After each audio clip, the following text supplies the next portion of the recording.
Hello there, and welcome to the Sleepless Scientist, a quiet place in the cosmos where your thoughts can unwind, and knowledge becomes a soft lullaby for the night. Tonight's journey will take us into a question so deep and so gentle that it has followed life itself for billions of years. How consciousness slowly emerged step by step, from the simplest living cells into minds that can wonder about their own existence. But before you settle in and get comfortable, I'd love if you could take a moment to like this video and subscribe, only if you truly enjoy these calm explorations. And when you're ready, feel free to leave a comment telling me where in the world you're listening from and what time it is for you right now. It's always a quiet joy to see all the places we gather from, each in our own small pocket of time. Now you can dim the lights, maybe let a fan hum softly in the background, and if your thoughts begin to drift as we go, that's perfectly fine. Let them wander. We'll still be here, gently unfolding the story. Tonight we're not looking for a sharp answer or a final definition. Instead, we're tracing a long, slow emergence, a process that unfolded so gradually that it never announced itself. Because consciousness, as far as we can tell, did not arrive suddenly. It didn't switch on like a light. It brightened, almost imperceptibly, like dawn.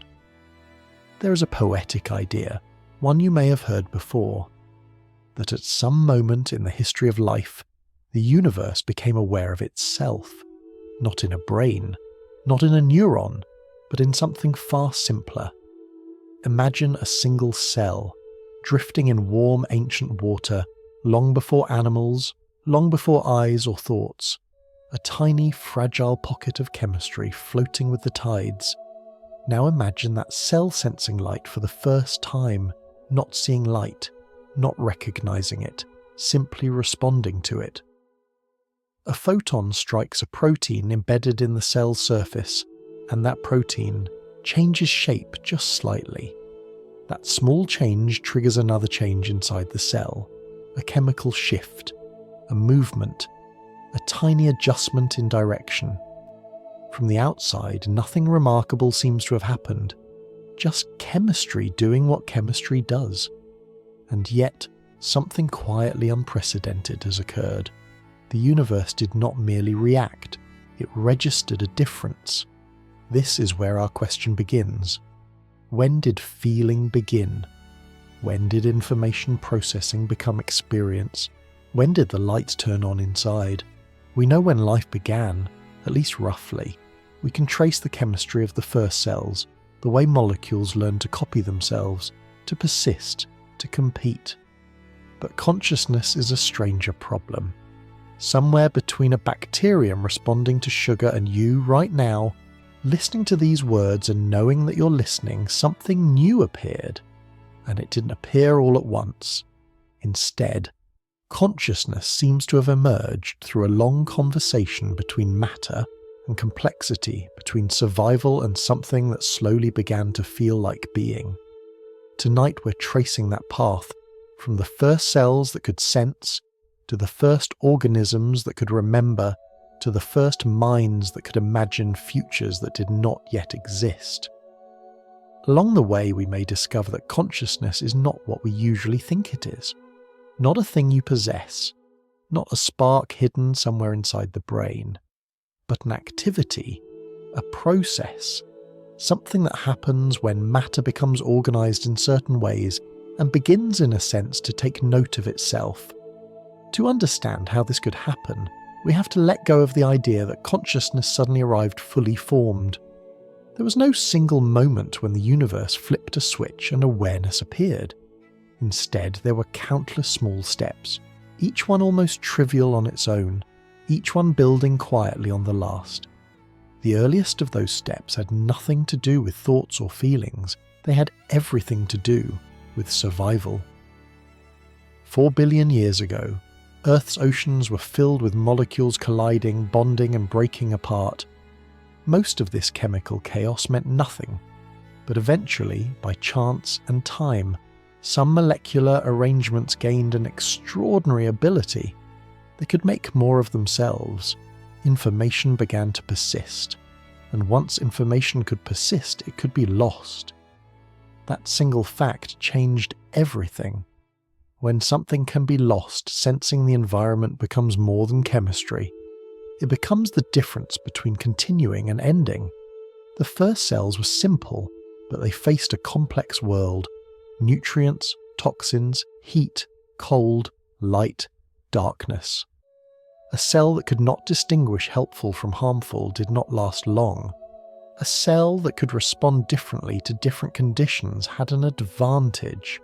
And so, proteins evolved that could change shape when certain molecules touched them. The outside world began leaving fingerprints on the inside of living things. Sugar outside became a particular chemical pattern inside. Light outside became a subtle internal shift. This is not consciousness.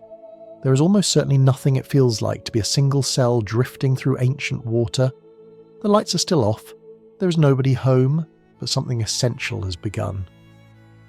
For the first time, part of the universe is carrying a tiny temporary model of something beyond itself. An internal state now corresponds to an external condition. The world out there is being echoed faintly within. Some philosophers and neuroscientists call this the beginning of aboutness. The cell's internal changes are not random. They're about sugar, about light, about danger or opportunity. And that relationship between inside and outside, between state and meaning, may be the soil from which experience eventually grows. At this stage, nothing is felt, nothing is known, and yet the basic architecture is being laid down, sensing, responding, comparing, adjusting. A system that does not merely react but begins, in the smallest way, to anticipate. From here, the path forward does not leap. It inches, it accumulates, it waits for memory, for integration, for time to leave a trace. The universe has not become aware yet, but it has begun to notice. And once matter learns how to notice, even in the faintest sense, it never quite stops. The water continues to move, the cell continues to drift, and the story of consciousness has quietly begun. If we stay with that image for a little longer, the ancient ocean, the drifting cell, something subtle begins to stand out. Nothing about this scene looks like a mind. There are no thoughts, no feelings, no inner voice narrating what is happening. And yet, the cell is no longer just chemistry in motion. It has, in the faintest possible sense, a point of view. Not a perspective in the human sense, not an experience, but a direction, a bias, a difference between better and worse. This difference is where the story quietly deepens. At the very beginning, chemistry does not care. Molecules collide whether the outcome is helpful or harmful. There is no preference. But the moment a system begins to persist, to replicate, to maintain itself, the world changes. Some outcomes matter more than others. Some conditions allow continuation, others lead to dissolution. And suddenly, the environment is no longer neutral. This is the quiet birth of value. A living system does not need to know that it exists for existence to matter. It only needs to behave differently under different conditions, and that difference is written into its internal states. When nutrients are present, one set of reactions unfolds. When toxins appear, another. When light increases, movement changes. When conditions worsen, behavior shifts. From the outside, this still looks mechanical. But from the inside, if we can even use that phrase, something important has happened. The system is no longer merely reacting. It is relating. The world outside is now mirrored faintly and briefly inside. Consider a simple bacterium moving through water. It does not detect sugar the way you taste sweetness. It has no sensation of pleasure, but it does detect change. As it swims, chemical receptors on its surface bind to sugar molecules. These bindings trigger internal shifts that last just long enough to compare the recent past with the present. If conditions are improving, the bacterium continues in roughly the same direction. If conditions worsen, it changes course. This is not memory as we usually think of it. There is no archive of the past, no story. But there is a fleeting trace, a chemical echo that allows comparison. And comparison allows choice. In other words, the bacterium is not just being pushed around by the world. It is using information about the world to guide itself through it. This is the earliest form of what will eventually become cognition. Not thinking, not awareness, but directed behavior shaped by internal states that stand for external conditions. Some scientists describe this as the beginning of internal modelling. The cell does not contain a picture of the world, but it does contain a pattern that corresponds to it. Sugar out there becomes a specific configuration in here. Light in the environment becomes a shift inside the cell's chemistry. The outside world leaves its mark within. This relationship between what is out there and what happens inside is sometimes called representation, and representation is different from reaction. A rock reacts to heat by expanding, but it does not represent heat. It does not carry a state that means hot in a way that can guide future behavior. A living cell does. And this may be the most important step on the road toward consciousness. Not because representation is experience, it is not. There is still almost certainly nothing it feels like to be this cell. But representation creates the conditions under which experience could one day emerge. It creates an inside that is about an outside, a correspondence, a relationship. Some philosophers have called this stage proto-experience. Not experience itself, but a precursor, a structure that contains the seed of what experience will later require. At this stage, the universe has not become aware of itself, but it has begun to form internal echoes, places where the outside world is reflected, however dimly, inside matter. And once that happens, complexity has something to build on. As environments grow more variable, these internal echoes grow richer. Cells living in stable conditions need only simple sensing. Cells living in fluctuating environments must integrate many signals at once: temperature, acidity, oxygen, light, nutrients. The more unpredictable the world becomes, the more elaborate the internal machinery required to navigate it. Complexity breeds complexity. Still, none of this requires experience. Sophisticated thermostat can integrate multiple inputs and adjust its output accordingly. But there is nothing it feels like to be a thermostat. Information flows through it without leaving a trace of being. So what exactly is missing? At this stage of life, there is sensing. There is responding. There is even a kind of memory, lasting seconds instead of years. But there is no continuity, no accumulation, no binding of moments into anything like a stream. Each moment stands alone. For experience to arise, moments must connect. They must begin to inform one another across time. Something must hold on long enough for the present to be measured against the past in a more lasting way. This is why memory will matter so deeply later. But for now, we remain at the chemical edge. Still, it is worth pausing here because something profound has already happened. The universe has created systems that are sensitive to difference, that distinguish better from worse, that carry internal states shaped by what lies beyond their boundaries. These systems do not know, they do not feel, but they are no longer blind. They have, in the most minimal sense possible, a point of view. Not a conscious point of view, not an experiencing self, but a directional stance toward the world. A way of being affected that depends on what is out there and what has just happened. And this may be the deepest continuity in the entire story of consciousness, from these first chemical preferences all the way to human thought. The same basic pattern persists. The world shapes the inside guides the next move. As complexity grows, these internal models will deepen, they will stretch across time, they will begin to integrate across space. They will bind sensation, memory and action together into unified states. But here, at the beginning, there is only chemistry with a point of view. The cell drifts, the water moves, light filters down from above, and inside that fragile boundary, the universe is learning very slowly how to keep track of itself.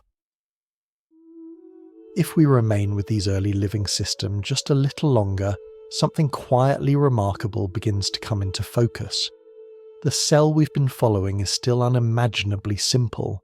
No nerves, no brain, no inner world. And yet it is doing something that feels oddly familiar. It is choosing. Not choosing in the human sense. There is no deliberation, no weigh-in of options, but there is direction, a tendency, a bias shaped by what has just happened and what seems likely to happen next. This is decision-making without a decision-maker.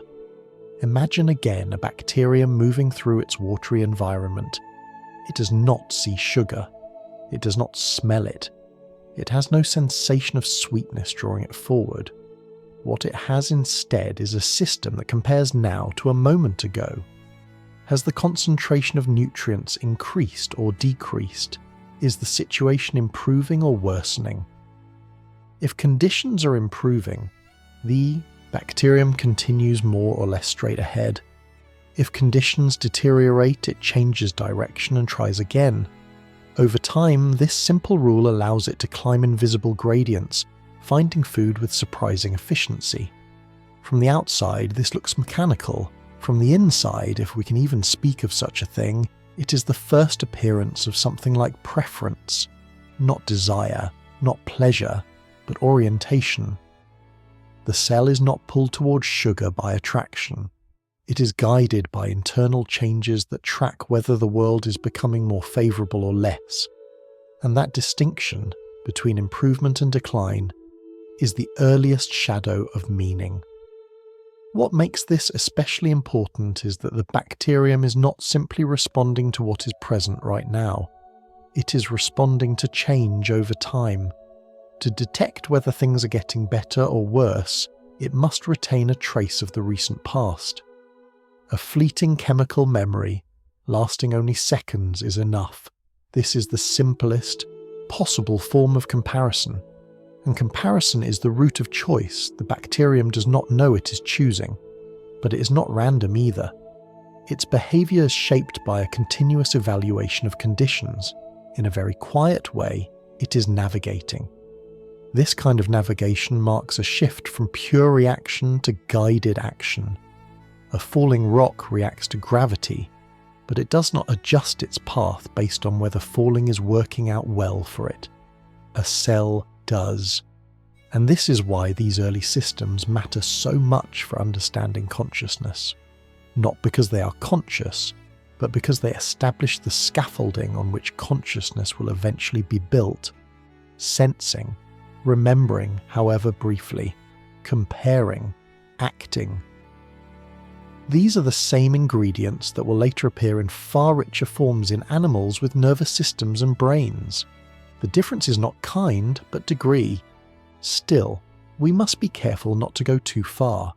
It is tempting to look at this behaviour and imagine a dim inner life, a tiny spark of feeling. But most neuroscientists and philosophers would caution against that leap. There is almost certainly nothing it feels like to be this bacterium. No inner movie, no subjective glow. The lights are still off. What exists instead is a system that uses information. Information about the world is encoded in internal states, and those states guide behaviour in ways that increase the system's chances of continuing to exist. This raises an important distinction that will return again and again throughout our journey. There is a difference between processing information and experiencing it. A system can be exquisitely sensitive, highly adaptive and impressively complex without any inner experience at all. Many machines already do this. Your thermostat tracks temperature and adjusts behavior accordingly. It has information, memory, and control. But there is nothing it is like to be a thermostat. So why are living systems different? At this stage, perhaps they are not. Perhaps early life and simple machines share more than we are comfortable admitting. Both can sense, compare, and act without experience. What life adds, however, is continuity and accumulation. Machines can process information, but they do not usually carry the weight of their own past in a way that reshapes their future at every moment. Living systems do. Even at this primitive level, past conditions leave traces that influence what happens next. And as life evolves, those traces will grow longer, deeper, and more interconnected. But here, in these first steps, we are still in the realm of blind navigation. The cell is finding its way without knowing that it is doing so. It is adjusting without awareness, acting without an actor. And yet, something irreversible has begun. The universe has created systems that behave as if outcomes matter. Systems that distinguish improvement from decline. Systems that do not merely exist, but orient themselves within their surroundings. This orientation does not require a brain. It does not require neurons. It only requires that internal states change in ways that correspond to external conditions, and that those changes guide future behavior. From this perspective, the emergence of consciousness begins not with feeling, but with direction, with the first systems that could be said, metaphorically, to lean toward what sustains them and away from what destroys them. As evolution continues, these leanings will become more elaborate. Chemical traces will give way to lasting memories. Isolated signals will be woven into networks. Separate reactions will be bound into unified states. But for now, there is only this: chemistry that has learned to choose without knowing that it is choosing. The cell drifts again. It turns slightly. It continues forward. No thought accompanies the motion. No awareness watches it happen. And yet, the basic rhythm of mind is already there, quietly repeating itself for the first time, sensing, comparing, adjusting. The water carries the cell onward, and somewhere far ahead, in futures that do not yet exist, these simple patterns will accumulate until something astonishing happens. One day, a system will not only choose, it will know that it is choosing. As we drift forward from those first choices made without awareness, something new begins to matter. Until now, early life has been intimate with its world in a very literal sense. To know something, it had to bump into it. To sense danger or nourishment, the cell had to be right there, immersed in it. The universe was close. Everything important happened at the surface. Then, slowly and without intention, distance entered the story. Distance changes everything. Imagine living in a world where nothing exists until it touches you, where there is no warning, no anticipation, no hint of what lies ahead. In such a world, the future is always immediate and often fatal. Early life survived this way for a long time, guided by chemical whispers and fleeting comparisons. But a different kind of information was waiting, carried not by molecules drifting through water, but by something far faster and far quieter. Light. At first, light had nothing to do with seeing. The earliest light-sensitive molecules did not exist to reveal the world. They existed to harvest energy. When a photon struck these proteins, it nudged electrons, shifted charges, helped power the chemistry of life. Light was fuel, not meaning. But sensing does not need intention. It only needs responsiveness. A protein that changes shape when struck by light is already, in a minimal sense, detecting something. And once detection exists, evolution can refine it. What begins as energy capture can slowly become signaling. What begins as chemistry can become information. This is one of the quietest but most profound transitions in the history of life. Light stopped being just something that happened to cells. It became something cells could use to learn about the world beyond their immediate reach. Light carries information across space. A photon that touches a cell may have reflected off something far away. In responding to that photon, the cell is responding not just to its immediate surroundings, but to distant conditions. For the first time, the world becomes present without being touched. This is not experience, but it is a new kind of knowledge. Single-celled organisms still alive today give us a glimpse of this moment. Some drift toward brighter regions because light means energy. Others turn away because light means danger. Tiny structures inside them respond not just to whether light is present, but to its direction and strength. Brighter on one side, dimmer on the other. A subtle imbalance inside the cell steers movement. In this way, the cell begins to carry a crude map, not a picture, not an image, but a directional hint. Light is stronger there, weaker here, absent behind. The internal chemistry now mirrors external geometry. This is representation in a richer sense than before. Earlier internal states stood for chemical conditions that were already present. Now they stand for spatial relationships, for where something is, not just whether it is. And with this shift, the inner world grows. Representation does not create awareness, but it expands what could someday be experienced. The more detailed the internal model, the more there is, potentially, to feel. But for now, everything remains dark. The system is still blind in the experiential sense. There's still nothing it feels like to be this organism turning toward light. But the groundwork is changing. Sensing light introduces something entirely new, anticipation. When an organism can respond to distant conditions, it can prepare for what has not yet arrived. Light from above suggests energy ahead. Shadow suggests shelter or threat. The present begins to contain hints of the future.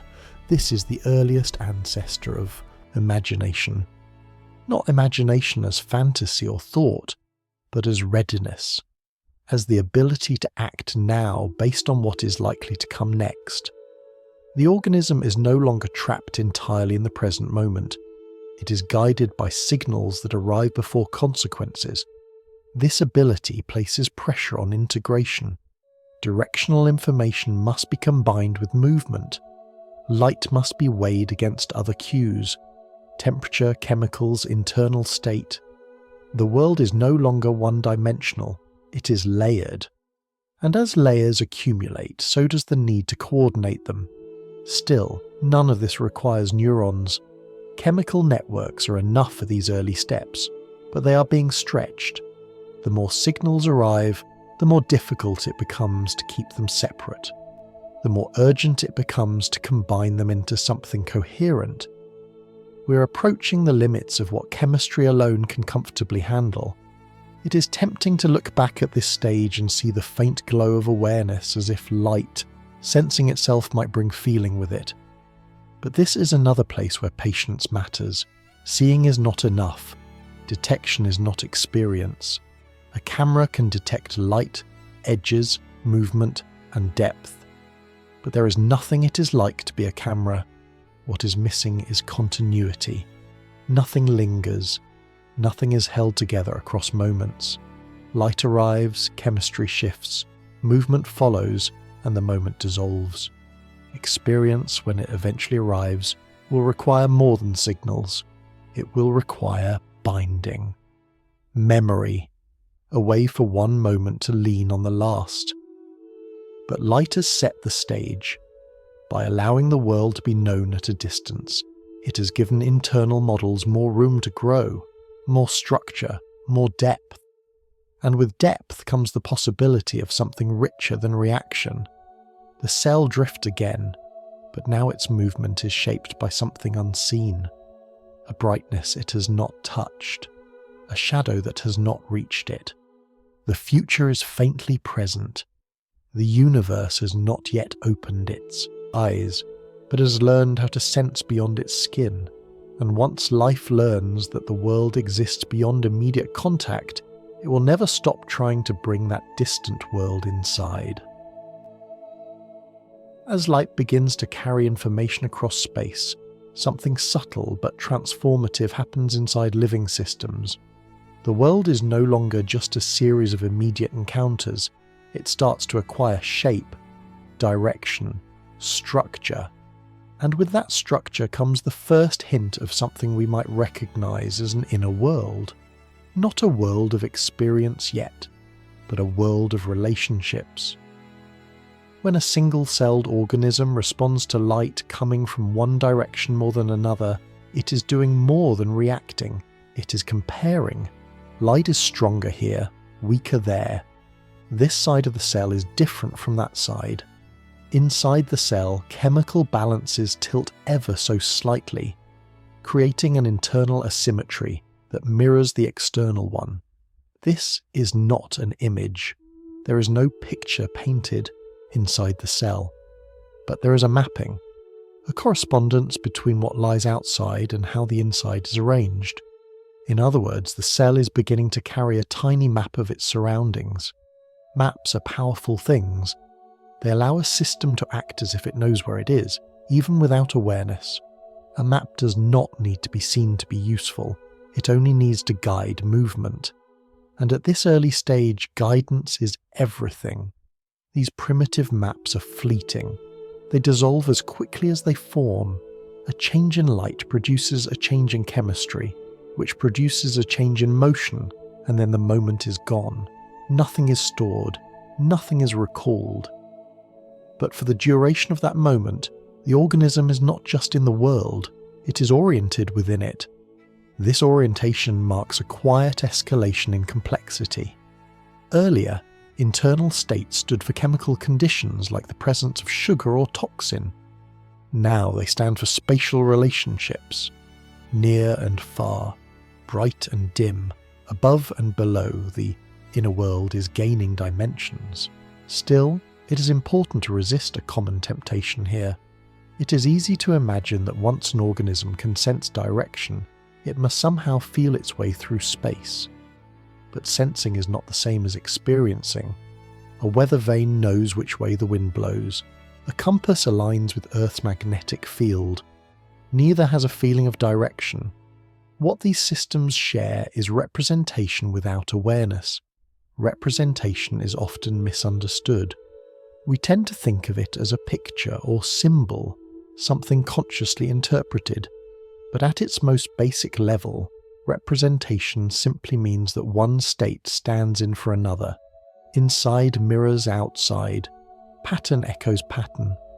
This kind of representation is everywhere in biology. Cells track nutrient levels, oxygen availability, acidity, light intensity. Each variable leaves a different imprint inside the organism. These imprints interact, overlap, and compete. The internal landscape becomes richer as the external one does, and as richness increases, so does the challenge of coordination. An organism that can sense light must decide how much weight to give it. Light might mean energy, it might also mean exposure. Light must be balanced against temperature, against chemical cues, against internal needs. The organism must integrate multiple signals into a single course of action. This pressure toward integration is one of the great drivers of nervous systems later on. But even before neurons appear, life is already struggling with the same problem: how to combine many pieces of information into one coherent response. At this stage, chemistry is doing the work. Networks of interacting molecules amplify some signals and dampen others.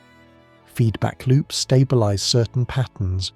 Competition and cooperation play out at the molecular level. The result is behavior that looks purposeful, even though no purpose is felt. From the outside, these organisms appear almost clever. They move toward favorable, conditions, avoid harmful ones, adjust when circumstances change.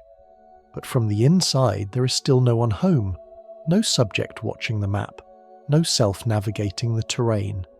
The maps exist, but they are not known. This distinction will become increasingly important as the story unfolds. Consciousness does not arise simply because maps become more detailed.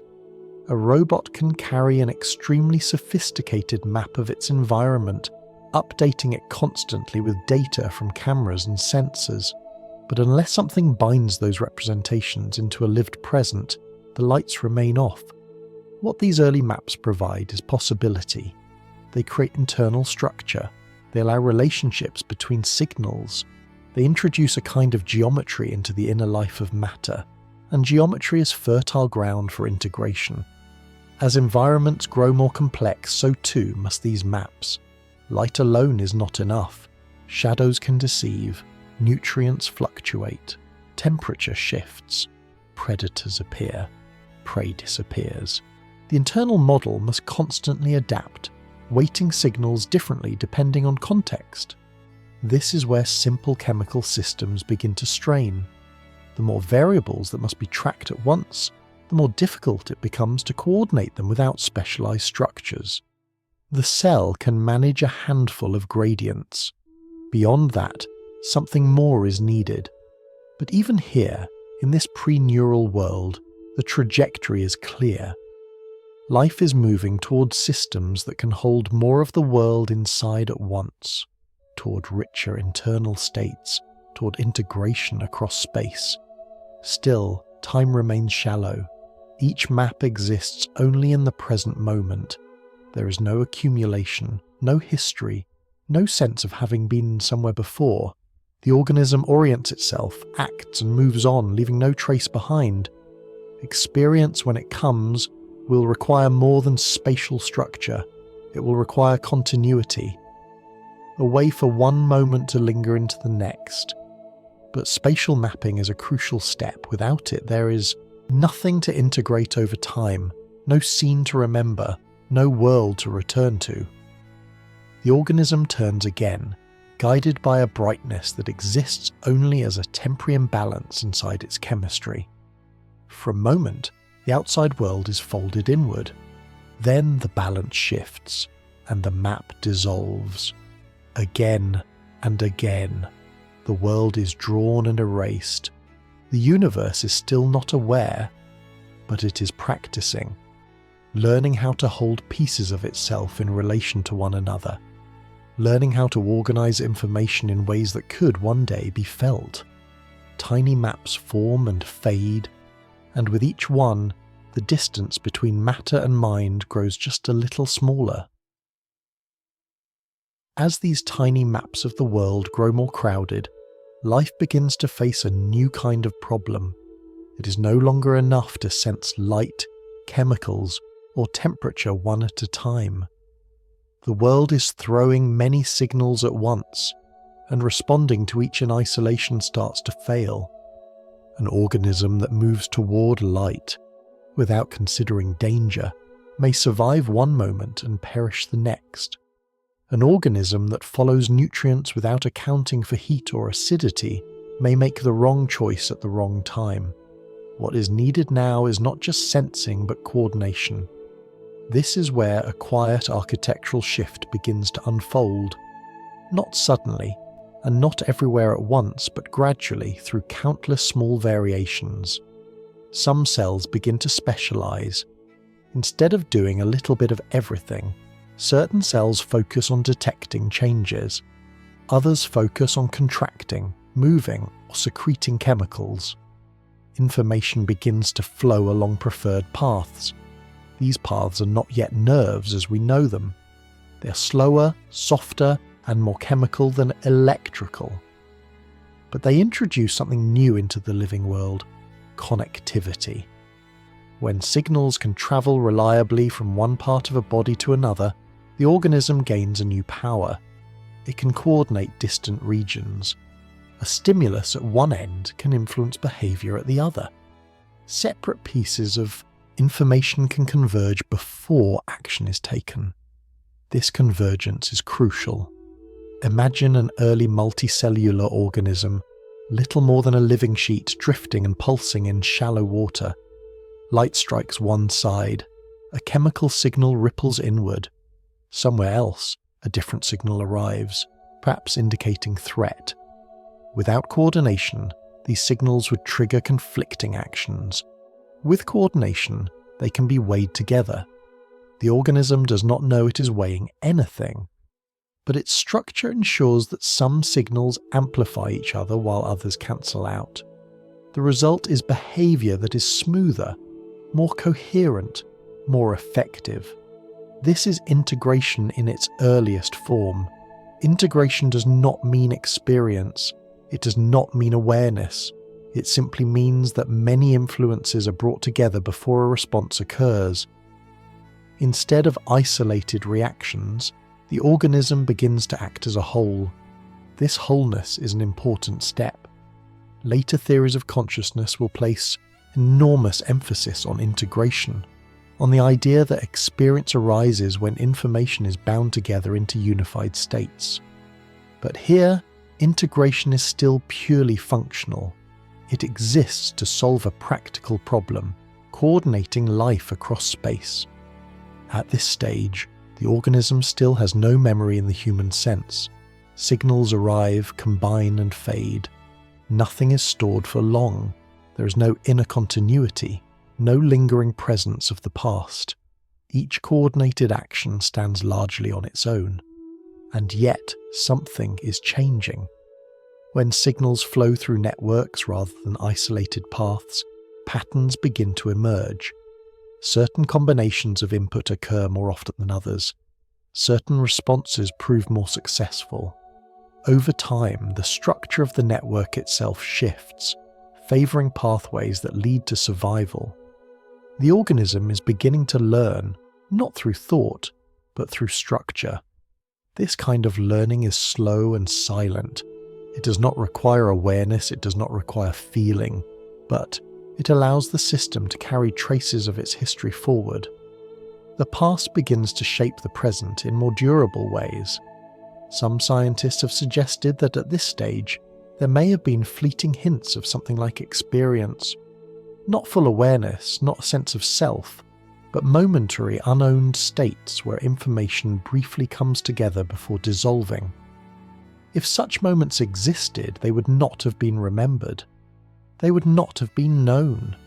They would have left no trace. If they existed at all, they would have been anonymous. But even without invoking any inner feeling, the functional shift is undeniable. Networks allow information to be shared. Shared information allows coordination. Coordination allows complexity to rise. And complexity changes the stakes. As bodies grow larger and behaviours more varied, timing becomes critical. A delayed response can be fatal. Chemical signals, while effective, are slow. In some lineages, evolution begins to favour faster ways of transmitting information. Electrical changes across membranes offer just that. Signals can travel rapidly, precisely, and repeatedly. The first true neurons emerge. A neuron is not special because it thinks. It is special because it connects. It is a cell shaped to send signals over distance, to link one part of a body to another with speed and reliability. Neurons form chains, and chains form networks. With networks of neurons, integration deepens. Signals from many sources can arrive at a single point. Timing becomes sharper. Patterns become richer. The organism's responses become more flexible and more context-dependent. Still, we must resist the urge to leap ahead. Early nervous systems were simple. Many were distributed, spread throughout the body rather than centralized in a brain. There was no single control center, no place where everything came together at once, and there was still no self. The organism acts as a coordinated whole, but it does not know that it does. There is no inner stage where signals are displayed, no spotlight of attention, no feeling of being a unified subject. What exists instead is functional unity, a body that moves together, a system that integrates information across space and responds with coherence. This distinction matters deeply. It reminds us that unity of behavior does not automatically imply unity of experience. A school of fish can turn as one, responding to subtle cues from neighbours, yet there is no collective mind guiding the motion. Integration can exist without awareness. But integration is a necessary precondition for what comes next. As networks grow denser and signals more intertwined, the possibility arises for something new, states that persist long enough to be compared, remembered, and eventually experienced. The groundwork for memory is being laid, the groundwork for continuity. For now, though, the story remains quiet and external. Signals flow, muscles contract, bodies move. The organism navigates its world more effectively than ever before, guided by networks that bind its parts into a functional whole. The universe has built its first wires. They hum softly with activity, carrying information from here to there, from surface to core, from stimulus to response. Nothing listens, nothing watches. But the connections remain, ready to support whatever comes next. And what comes next will require more than coordination. It will require time to leave a mark. As these tiny maps of the world grow more crowded, life begins to face a new kind of problem. It is no longer enough to sense light, chemicals, or temperature one at a time. The world is throwing many signals at once, and responding to each in isolation starts to fail. An organism that moves toward light without considering danger may survive one moment and perish the next. An organism that follows nutrients without accounting for heat or acidity may make the wrong choice at the wrong time. What is needed now is not just sensing, but coordination. This is where a quiet architectural shift begins to unfold. Not suddenly, and not everywhere at once, but gradually, through countless small variations. Some cells begin to specialize. Instead of doing a little bit of everything, certain cells focus on detecting changes. Others focus on contracting, moving, or secreting chemicals. Information begins to flow along preferred paths. These paths are not yet nerves as we know them. They are slower, softer, and more chemical than electrical. But they introduce something new into the living world: connectivity. When signals can travel reliably from one part of a body to another, the organism gains a new power. It can coordinate distant regions. A stimulus at one end can influence behavior at the other. Separate pieces of information can converge before action is taken. This convergence is crucial. Imagine an early multicellular organism, little more than a living sheet, drifting and pulsing in shallow water. Light strikes one side. A chemical signal ripples inward.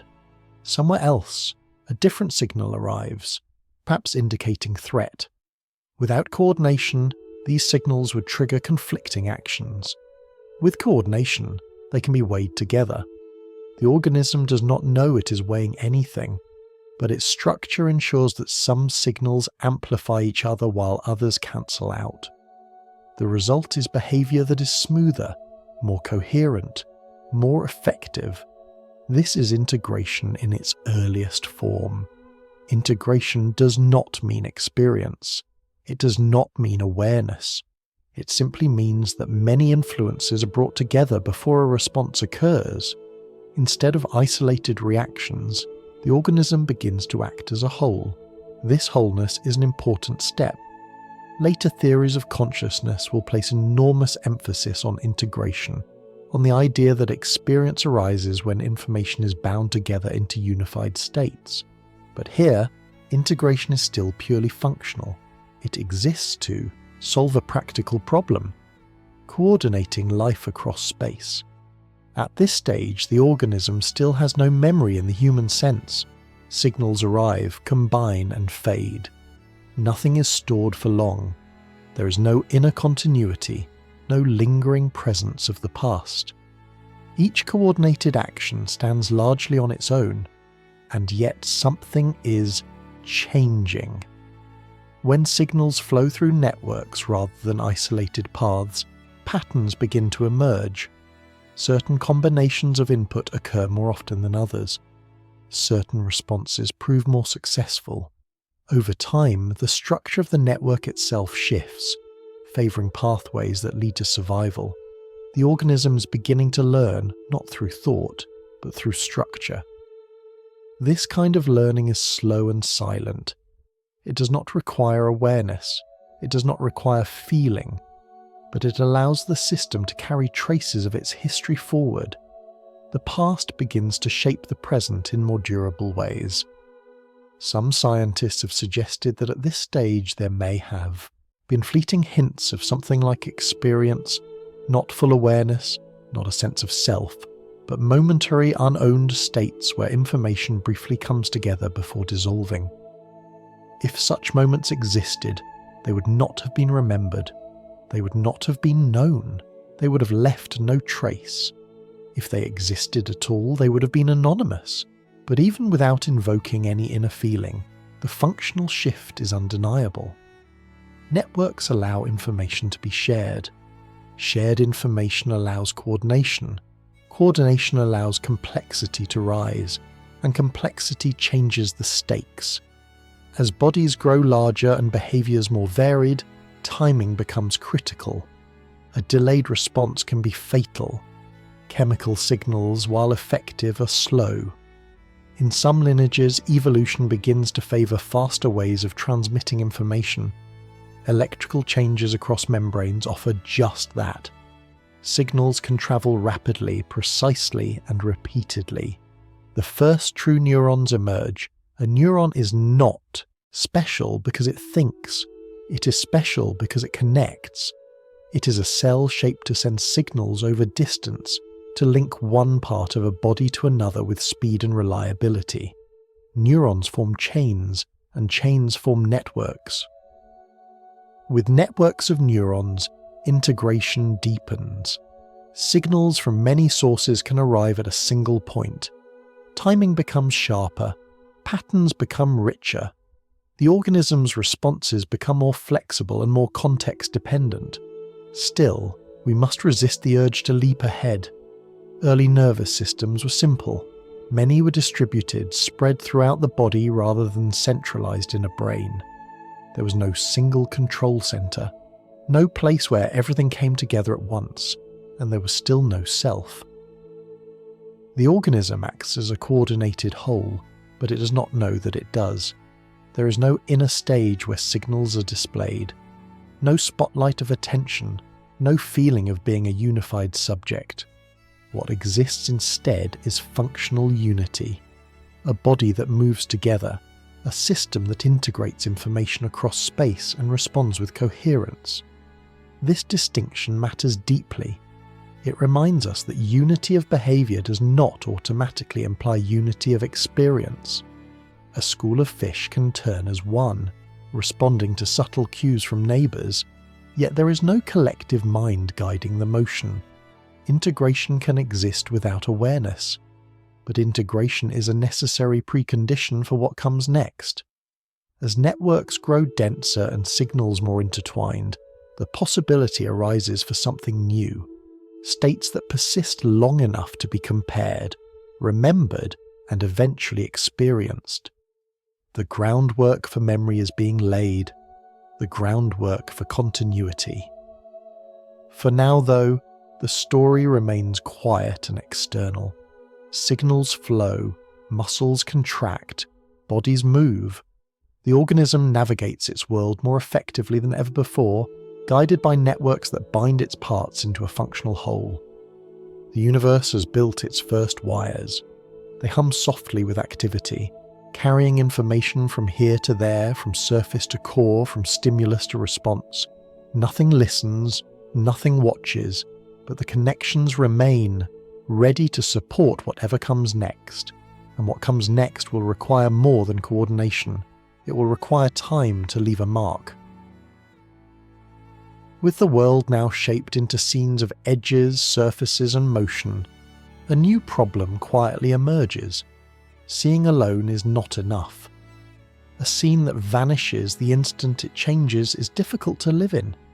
A predator that disappears behind a rock should still matter. A path taken moments ago should still guide the next step. Without some way to hold on, the world remains a series of disconnected flashes. This is where memory enters the story, not as a library of the past, but as the glue that binds moments together. It helps to begin with a simple contrast. Imagine a camera pointed at a busy street. It captures astonishing detail. Colours, movement, faces, shadows. Yet the camera itself experiences nothing. Each frame exists independently. When one image ends, nothing of it remains inside the machine unless it is stored externally. Now imagine a nervous system encountering the same street.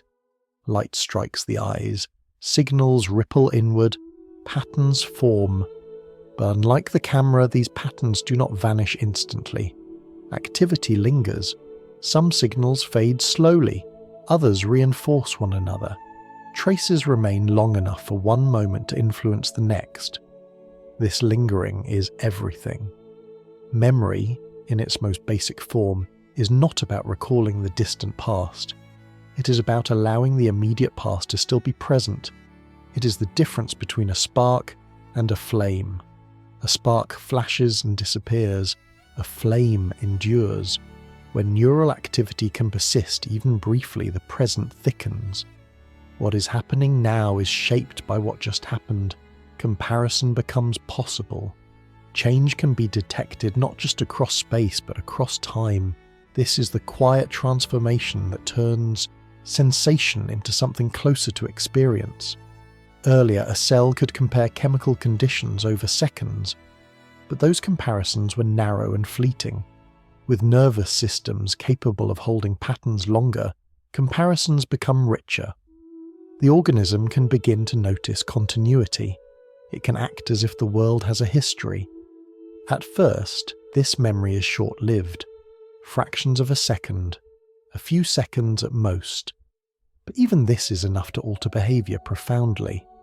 Motion can be predicted. Objects can be tracked when they briefly disappear.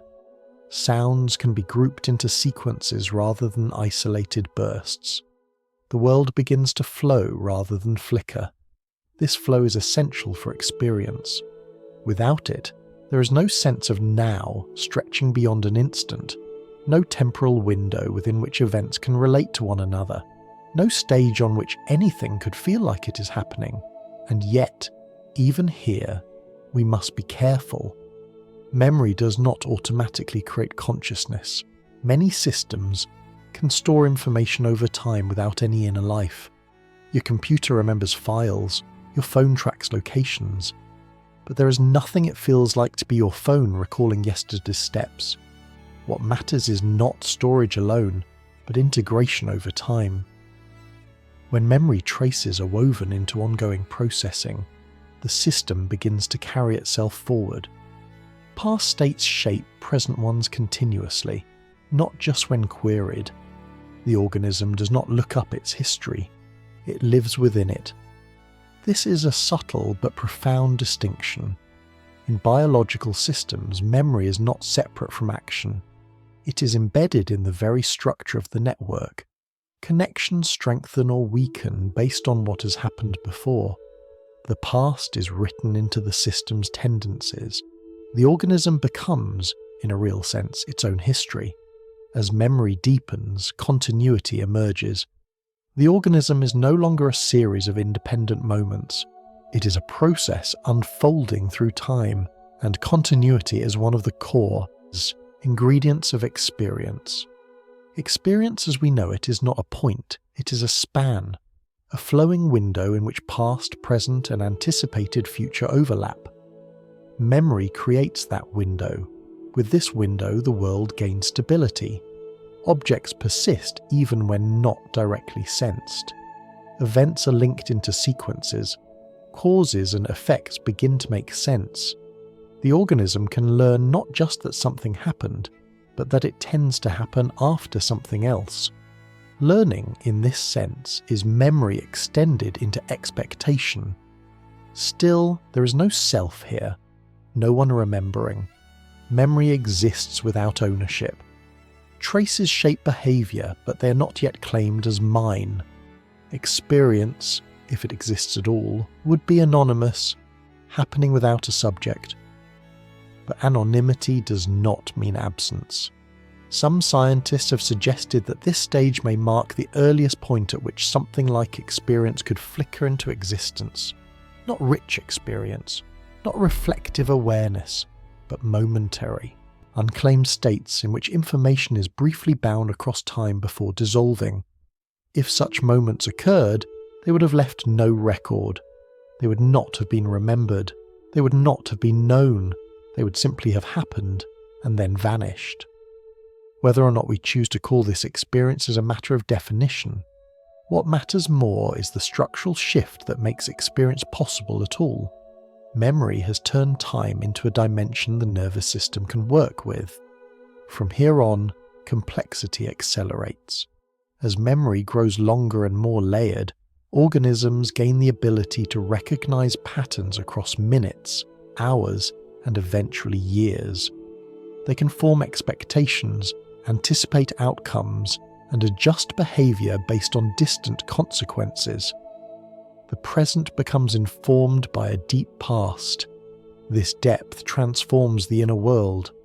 A scene is no longer just what is visible now. It is what has been seen before, what tends to happen next, what might be hidden just out of view. The world becomes meaningful in a richer sense, not because it is understood, but because it is familiar. Familiarity is memory made visible. And with familiarity comes the first hint of something that feels like presence, a sense that there is a here and now that belongs together, a sense that what is happening is connected to what has happened and what is about to happen. This is not yet selfhood, it is not yet awareness of awareness, but it is the soil from which both will grow. The organism moves through its environment, carrying echoes of the past within its neural activity. Each moment is shaped by those echoes. The present is no longer alone. The universe has learned how to remember, if only for a moment. And in learning to remember, it has taken a decisive step towards something that could, one day, feel like being here at all. With memory now quietly binding moments together, something even more subtle begins to unfold. The world is no longer just a place with structure. It is a place with duration. Events do not merely occur, they unfold. Actions have consequences that stretch forward, and the organism begins, in its own silent way, to live within time. Before this point, life existed almost entirely in the present. Signals arrived, responses followed, and then everything dissolved. Even with brief memory, the past barely touched the future. But as memory grows deeper and more stable, the nervous system gains a new ability. It can carry time inside itself. This is not yet time as we understand it. There is no clock ticking in the mind, no calendar, no sense of yesterday or tomorrow, but there is a thickening of the present, a widening of the moment. What just happened still matters now, and what is happening now begins to shape what comes next. The organism becomes a process, not a sequence of isolated reactions.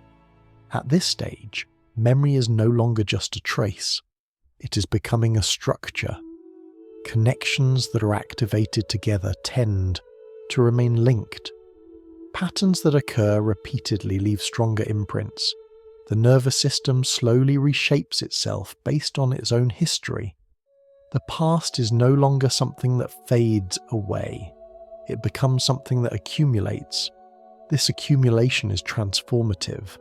When the past can shape the present in lasting ways, behavior becomes more flexible. An organism can learn from experience, not just adapt in the moment. It can adjust its responses based on what has worked before and what has failed. It can carry lessons forward. In practical terms, this means that time is no longer external. It is internalized. The organism does not need to remember every detail of what happened. It only needs to carry forward what mattered. Useful patterns are strengthened. Harmful ones are weakened. The nervous system becomes a record of lived history, etched into its very structure. This kind of memory is not like a story. It is not recalled or reviewed. It is embodied. The organism does not think back on the past. It behaves differently because of it. And yet, this embodied memory creates something new, continuity of identity. Not identity in the personal sense. There is still no I, but there is a sense in which the organism today is meaningfully connected to the organism a moment ago. It is the same system shaped by its own unfolding history. Its actions make sense only when seen as part of a longer trajectory. This is the earliest form of temporal selfhood. Time inside the nervous system also allows prediction. If patterns tend to unfold in certain ways, the organism can begin to anticipate what comes next. A sound followed by danger leads to caution. A certain path followed by nourishment leads to preference. The future becomes statistically present. This anticipation does not require awareness. It does not require imagination. It is built into the system's structure, but it changes how the organism moves through the world. Actions are no longer driven solely by immediate conditions. They are guided by expectations shaped by the past. The present moment now leans forward. This forward lean is essential for experience as we know it. Experience is not just a snapshot. It is a flow, shaped by memory and expectation. The sense of now includes what just happened and what is about to happen. Time, subjectively, is elastic. At this stage, however, elasticity is still crude. The organism does not revisit the past or simulate the future. It simply carries tendencies forward. Time is felt only indirectly, through change in behaviour. Still, this is a critical threshold. Once time is internalised, the nervous system can begin to support richer forms of experience. Sequences can be recognised. Rhythms can be learned. Patterns can span longer intervals. Sound becomes melody rather than noise. Movement becomes trajectory rather than motion. Events acquire order. This ordering is a precursor to narrative. Narrative does not yet exist. There is no story being told. But the conditions for storytelling are being assembled. Events are linked. Sequences matter. What happened earlier changes what happens later. The organism is no longer simply reacting to the world. It is participating in it across time. Importantly, none of this requires consciousness in the reflective sense. Many animals with relatively simple nervous systems can learn sequences, predict outcomes, and adjust behaviour accordingly without any evidence of self-awareness. Time can enter the mind long before the mind knows it is there. This reminds us of an important principle that runs throughout this story. Function comes before feeling. Systems learn to handle time because it is useful, not because it feels like anything. Feeling, if it arises, comes later, layered on top of structures that evolved for survival. But once time is part of the inner architecture, the stage is set for something new. When events are connected across time, experience can begin to stretch beyond the immediate present. Moments can be remembered, expectations can be violated. Surprise becomes possible. Surprise is the first hint of subjectivity. To be surprised is to notice that something did not unfold as expected, that noticing does not yet require a self, but it requires a comparison between what was predicted and what occurred. It requires an internal reference point, a sense of how things usually go. That reference point is built from memory. The organism moves, learns, adjusts. Its nervous system quietly keeps track of its own history. Each moment is informed by countless past moments, layered and compressed into tendencies and expectations. The world now unfolds within a temporal frame. Actions have momentum. Experience, if it exists at all, has duration.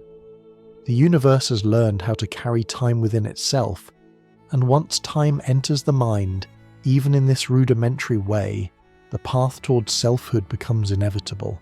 Not because time creates self, but because continuity demands something to be continuous. That something has not yet arrived, but it is beginning to take shape, stretched thin across moments, waiting for a name. As time quietly entered the mind, continuity followed. Moments began to lean on one another. The present stretched, just enough to include a fading past and a hinted future. And with that stretch, something subtle became possible. Experience itself.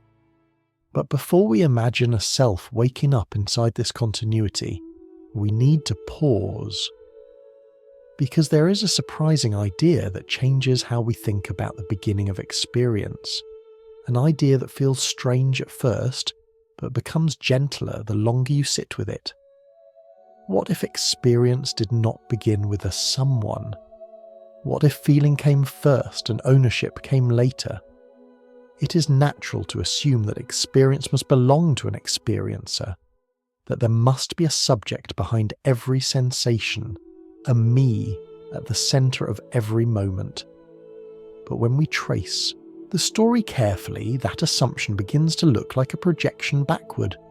Our present intuitions cast onto a past that may not have shared them. At earlier stages of life, nervous systems were already integrating information across space and time. Signals were being bound together.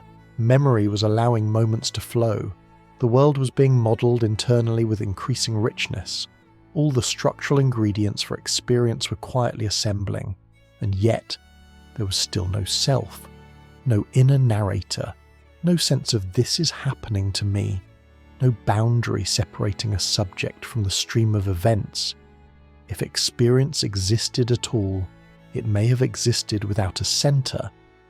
This is what some researchers and philosophers mean when they speak of anonymous experience. Not unconscious processing, but something more delicate. Moments of integrated information that are not owned by a self, not reflected upon, not claimed as mine. Feeling without a feeler. This idea can be unsettling because it challenges how we usually understand experience. We're so used to pairing sensation with identity that it feels impossible to separate them. But development gives us a clue. Even in humans, the sense of self emerges gradually. Newborns experience warmth, hunger, and comfort long before they recognize themselves as distinct beings. The feeling comes first. The I arrives later. Evolution may have followed a similar path. At this stage in the story, experience, if it exists, is not something observed. It is something that happens, a brief coming together of signals, a momentary unity that dissolves without leaving a trace. No memory claims it, no self reflects on it. It simply occurs and passes. This does not mean these moments were rich or complex. They would have been simple, fleeting, and easily lost. But simplicity does not equal nothingness. A single chord can exist without a symphony. A ripple can pass across water without a name. The key point is this. Experience does not require a self in order to occur. It requires integration and continuity. And those had already begun to appear. The self, as we know it, is a much later construction. Selfhood is not something that turns on automatically when experience appears. It is something that must be built. It requires boundaries, memory, and perspective. It requires a way to distinguish what is part of the system from what is outside it. It requires a model of the body and eventually a model of the mind itself. None of that existed yet, so if experience flickered into being during this period, it would have been unowned. No one was there to say, "This is happening." No one was there to remember it. No one was there to care. And yet, these anonymous moments may have mattered. Not because they were noticed, but because they reflected a system capable of holding information together long enough for something like feeling to occur. This reframes a familiar question. We often ask, when consciousness began, as if it were a single event. But perhaps a better question is when experience became personal. When did it gain a centre? When did it begin to point inward? That pointing inward is what we call selfhood. Selfhood does not arrive as a complete package. It emerges layer by layer. First, a body must be distinguished from the environment. Then, a perspective must form. Later still, memory must bind experiences into a narrative. Only after all of this can a system say, in any meaningful sense, "This happened to me." In this light, the self is not the source of experience, it is a way of organising it. Experience may have been flowing long before it learned how to refer to itself. This idea also helps us understand why the hard problem of consciousness feels so stubborn. We are looking for a moment when experience suddenly appears fully formed, complete with identity and reflection. But that moment may never have existed. Instead, experience may have grown, quietly within systems that were not yet selves, only later becoming something that could be owned, remembered, and described. The self, then, is not a light switch. It is a lens. It gathers experiences together, binds them across time, and frames them as belonging to a single entity. It allows reflection, planning, and responsibility. But it is not required for the raw occurrence of feeling. At this stage of evolution, the lens had not yet been built. The nervous system was busy integrating signals, carrying time forward, and adjusting behaviour. Experience, if present, had no audience. The universe may have been feeling something, without knowing that it was. This is not a mystical claim. It is a structural one. When information is bound together across time in a unified way, something like experience may arise, whether or not there is a self to claim it. Ownership is an additional layer, not a prerequisite. And this brings us gently to the next step in the story. If experience existed without a subject, how did a subject eventually appear? How did the system learn to draw a line between what is inside and what is outside? Between what happens and who it happens to? To answer that, the system would first need to know where it ended. If experience could exist without belonging to anyone, then the next question follows naturally. How did that experience ever become personal? How did the system that once simply reacted and integrated begin to recognize something as happening to it? The answer begins not with thought, not with memory, and not with reflection, but with the body. Before a mind can know itself, a living system must first know where it ends. Early nervous systems did not begin by asking who they were. They began by solving a far more practical problem: how to keep a fragile body intact in a world that could damage it. To survive, an organism had to distinguish between changes caused by itself and changes imposed from outside. It had to know which movements were its own and which forces belonged to the environment. This distinction is subtle, but it is foundational. Imagine an organism that moves and feels pressure. If every pressure signal were treated the same way, it would not matter whether the force came from its own movement or from a predator's strike. The response would be confused and often fatal. Survival demands discrimination. And so, nervous systems evolved ways to map the body from the inside. This mapping is not visual. It does not involve seeing limbs or naming parts. Instead, It is a quiet, continuous sense of position, tension, and movement. Muscles stretch, joints bend, skin deforms, signals rise from within, constantly updating the system about where its body is and how it is changing. This internal sense is what allows a creature to move without watching itself, to adjust posture, to reach, to withdraw. It is the silent background against which all action unfolds. Through this mapping, the organism begins to form a boundary, not a physical boundary but an informational one. Some signals are tagged as coming from within, others are treated as external. The system learns structurally what belongs to itself and what does not. This is the earlier seed of selfhood, not a narrative self, not a reflective self, but a bodily self, a distinction between inside and outside that does not require awareness, only coordination.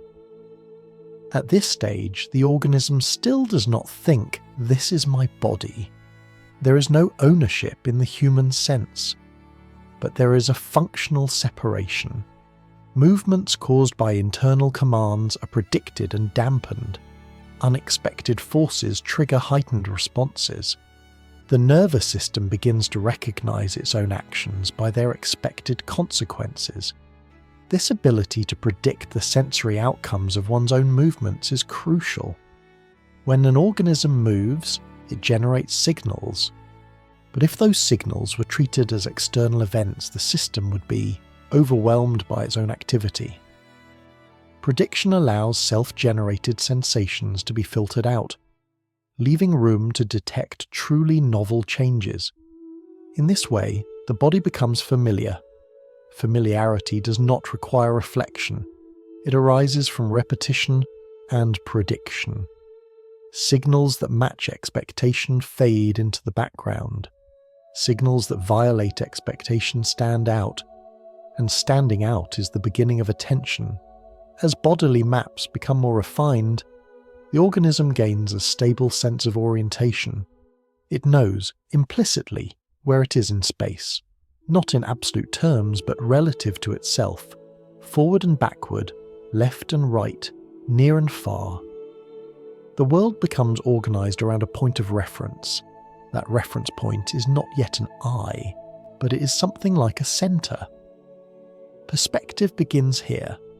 Perspective does not mean seeing oneself as an object.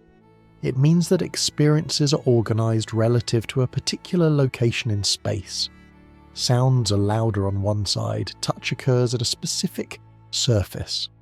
Movement flows outward from a central body. The world is no longer just happening, it is happening around something. As this organisation stabilises, experience begins to acquire a point of origin. Events are no longer anonymous in quite the same way. They're anchored to a body. Sensations arise at specific locations. Actions originate from a consistent source. This anchoring is what allows experience to begin pointing inward. The system does not yet say, "This is me," but it behaves as if there's a place from which experience unfolds. The boundary between self and world becomes clearer, even without language or reflection. Importantly, this boundary is not fixed. Bodies change, injuries occur, growth reshapes proportions. The nervous system must constantly update its maps to remain accurate. When a limb is lost or altered, the internal representation adapts. The sense of self shifts. This flexibility reveals something important. The bodily self is not a thing, it is a model. It is a continuously updated representation that helps the system coordinate action and perception.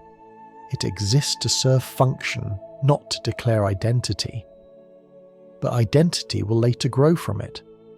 With a stable body model, experience becomes localized. Sensations belong somewhere. Movements originate somewhere. The idea of here gains meaning. And once there is a here, the possibility of a me is no longer far away. Still, we are not there yet. At this stage, the organism has a centre without a narrator. a boundary without a story, a perspective without reflection. Experience, if present, is now structured around a body, but it is not yet claimed by a self. The lights are still dim, but they are no longer diffuse. The universe has learned how to draw a line, not a sharp line, not a permanent one, but a functional boundary that separates what moves itself from what moves it. What can be controlled from what must be reacted to. This boundary will become the foundation for everything that follows. Memory will attach to it, narrative will wrap around it, reflection will turn back upon it, but for now it simply exists, quietly organizing experience around a living body. The system knows, without knowing that it knows, where it ends. And once that line is drawn, experience can begin to gather around it, waiting for a voice that has not yet arrived. Once a boundary has been drawn between body and world, experience gains a place to gather. Sensations arise somewhere. Actions originate from somewhere. The system now has a center of gravity, even if it does not yet have a voice. But a center alone is not enough to create the self we recognize. Something else is needed. Something that can carry this centered experience across time. That something is story. Not story in the sense of words or language, but story as continuity. A way for moments to link together, not just structurally but meaningfully. A way for what happens now to belong to what happened before and to shape what may happen next. This is where memory takes on a new role. Earlier memory allowed moments to linger. It thickened the present. It let time flow instead of flicker. But now memory begins to do something more ambitious. It starts to bind experiences to the body that had them. Events are no longer just part of the world's unfolding. They become part of this system's unfolding. The difference is subtle, but profound. When an organism remembers an event as simply something that occurred, the memory guides behavior without ownership. But when an organism begins to remember an event as something that happened to it, experience crosses a threshold. The past is no longer just informative, it becomes personal. This is the birth of episodic memory. Episodic memory is not just about storing facts. It is about remembering episodes, specific events situated in time and place, an encounter, a success, a danger. These memories are not abstract. They are anchored to the body and perspective that experienced them. Through this anchoring, experience gains depth. The organism can now revisit the past, not as a collection of tendencies, but as a sequence of events. It can, in a limited way, relive what happened. And in reliving, it begins to recognize itself as the same entity across time. This recognition does not arrive as a declaration. There is no sudden thought of "this is me." Instead, identity emerges as a pattern. The system behaves as if it is continuous, as if its past belongs to it, as if its future matters. Time travel of a sort becomes possible. Not literal travel, of course, but mental movement. The system can re-enter past situations and simulate future ones. It can imagine outcomes without acting them out. It can learn not just from what happened, but from what might happen. This ability reshapes experience dramatically. When the future can be anticipated and the past revisited, the present becomes a crossroads. Decisions matter in a new way. Actions are chosen not only for immediate benefit, but for their place in a longer arc. The organism begins to live within a narrative. Again, this narrative is not told in words. It is enacted. It is implicit. It exists in the structure of memory and expectation. But it has the essential features of a story, a continuing character, a sequence of events, and a sense of direction. This is the narrative self. The narrative self is not a separate entity living inside the brain. It is a process that binds experiences together across time, framing them as belonging to one unfolding life. It gives coherence to experience, allowing it to be remembered, anticipated, and evaluated. Importantly, this self is not fixed. Stories change, memories are reinterpreted, expectations are revised. Identity remains stable not because it is rigid, but because it is flexible. It adapts while maintaining continuity. This flexibility explains something deeply human. We are not the same person we were years ago, and yet we feel continuous with that past self. Our story has evolved, but it is not broken. The roots of that continuity lie here, in the earlier systems capable of linking past, present, and future around a bodily centre. With narrative comes responsibility. Not moral responsibility yet, but causal responsibility.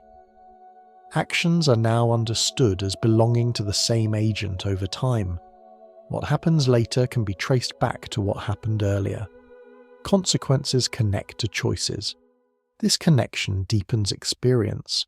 Emotions gain context. Fear is shaped by memory. Desire is shaped by expectation. Satisfaction and regret become possible, and with these, experience becomes unmistakably personal. Yet even now, something is missing. The narrative self can exist without reflection. A system can have a story without knowing that it has one. It can act within a narrative without stepping outside it. Many animals appear to live this way, guided by memory and expectation, yet never turning their attention inward to examine their own minds. The story runs, but no one comments on it. That commentary, the awareness of having a mind, the ability to notice one's own thoughts and feelings, requires another turn of the spiral, a moment when awareness stops looking outward and begins to look back on itself. But before that happens, it is worth pausing here. At this point in the story, the self has emerged, not as a soul, not as a thing, but as a process that binds experience into continuity. A living story carried forward through time, anchored in a body shaped by memory. Experience now belongs to someone, not because a label has been attached, but because the system has learned to remember events as its own, to anticipate futures as its own, and to act in ways that preserve the coherence of its unfolding narrative. The universe has learned how to tell a story that lasts longer than a moment, and in doing so, it has created the conditions for a new kind of awareness, one that will soon begin to notice not just the story, but the fact that it is being told. Up to this point, the self has been busy living its story without commenting on it. Experiences arrive, are woven into memory, and shape what comes next. The organism navigates its world with increasing skill, guided by expectation and continuity. But something crucial has not yet happened. The mind has not noticed itself. This next step is subtle, and because it is subtle, it is often misunderstood. It does not arrive with a dramatic flash or a sudden realization. It emerges quietly as a new loop forms within the existing machinery of experience, a loop in which the mind begins to monitor its own states. This is metacognition, knowing that you know. To understand how it arises, it helps to start with uncertainty. Any system that learns from experience must deal with ambiguity. Signals are noisy, outcomes are unpredictable. A choice that worked once may fail the next time. As environments grow more complex, it becomes useful not just to act, but to estimate how reliable one's own information is. Early forms of this appear as simple confidence tracking. A system learns implicitly when its predictions tend to succeed and when they tend to fail. It adjusts behaviour accordingly, hesitating in uncertain situations, committing more strongly when outcomes are reliable. At first, this is entirely automatic. There is no awareness of confidence, only behaviour shaped by it. The organism does not think, "I'm unsure." It simply behaves differently when uncertainty is high. But over time, something remarkable becomes possible. The system can begin to represent not just the world, but its own internal states. It can track how strong a signal feels, how reliable a memory seems, how confident a prediction is. This is the moment awareness starts to bend inward. Instead of information flowing only from the world into the system, some information now flows from the system back into itself. Internal processes become inputs. The mind begins to treat its own activity as something that can be monitored. This creates a new kind of loop. In earlier stages, loops connected perception to action, action to outcome, outcome to memory. Now, a loop connects cognition to cognition. The system can notice its own uncertainty, its own hesitation, its own readiness. This does not require language. It does not require concepts like belief or knowledge. It requires only that internal states be made available to other parts of the system. With this availability comes a new kind of experience. For the first time, the organism can be aware not just of what is happening, but of how it is processing what is happening. It can sense when it is confused. It can sense when it is certain. It can adjust its behavior based on those internal cues. This is awareness of awareness. The difference between having a mind and noticing it is profound. A system can solve complex problems without ever reflecting on how it does so. But once reflection becomes possible, experience takes on a new dimension. The mind becomes both actor and observer. This does not mean the mind steps outside itself. There is no separate inner homunculus watching the show. Instead, the system gains additional layers of representation. Earlier layers model the world and the body. Newer layers model those models. The lights, in a sense, come fully on. Experience now includes a sense of mental presence. Thoughts can be noticed as thoughts. Feelings can be recognized as feelings. Decisions can be evaluated even as they are forming. This self-monitoring does not make experience more vivid. It makes it more accessible, more inspectable, more controllable.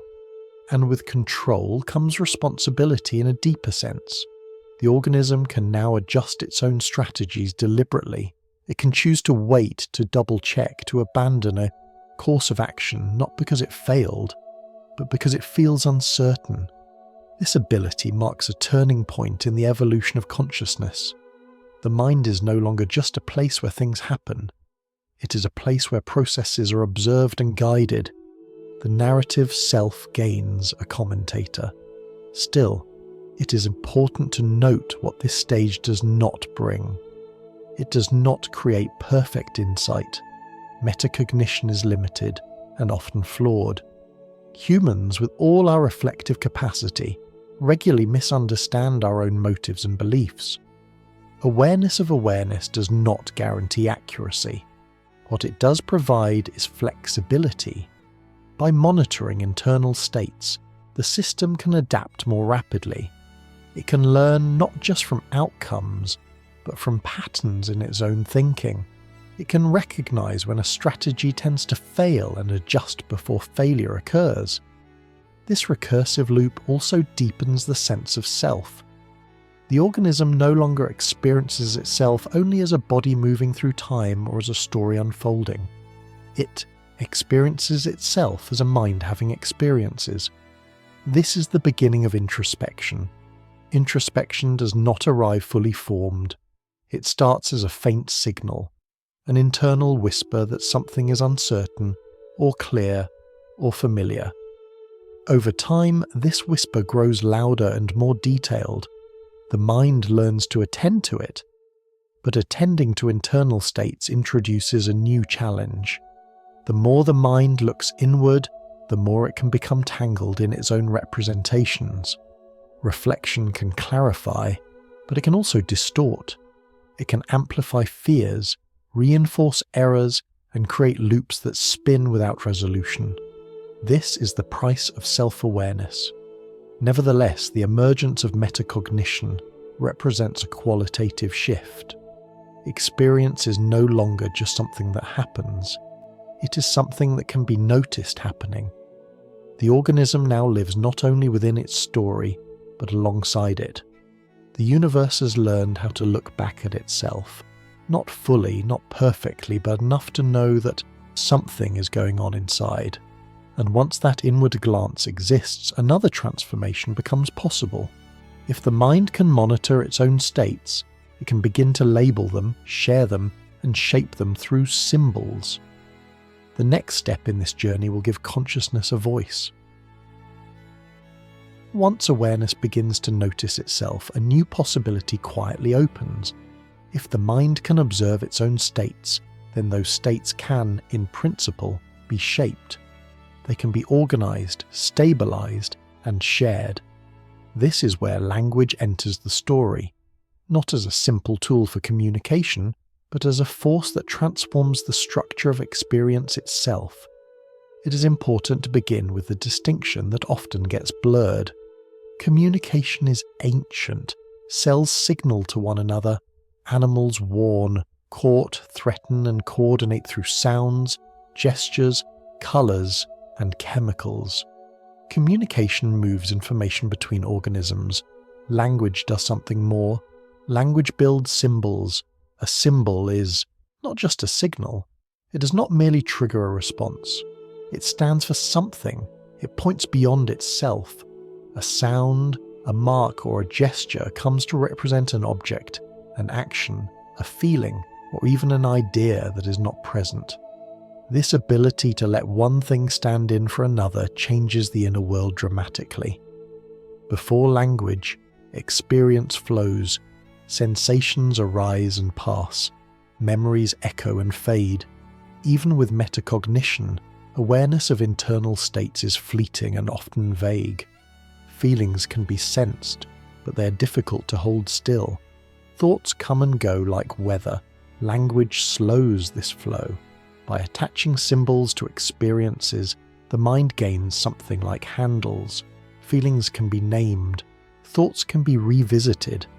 Ideas can be separated from the immediate moment and examined at leisure. What was once a passing state becomes an object of attention. This objectification is powerful. When you have a word for something, you can think about it even when it is absent. You can combine it with other words. You can imagine alternatives. You can ask questions about it. Language turns experience into something that can be manipulated. This is why language is not just expressive, but generative. With symbols, the mind can build thoughts that have never been directly experienced. It can imagine futures that have not yet occurred, worlds that do not exist, and possibilities that violate current reality. Counterfactual thinking becomes possible. What could have happened? What might happen? What should have happened? Experience gains depth and reach. Language also reshapes memory. Events are no longer stored only as sensory traces and emotional patterns. They can be encoded as narratives. They can be summarized, compressed, and linked through meaning rather than mere sequence. A lifetime of experience can be organized into themes and lessons.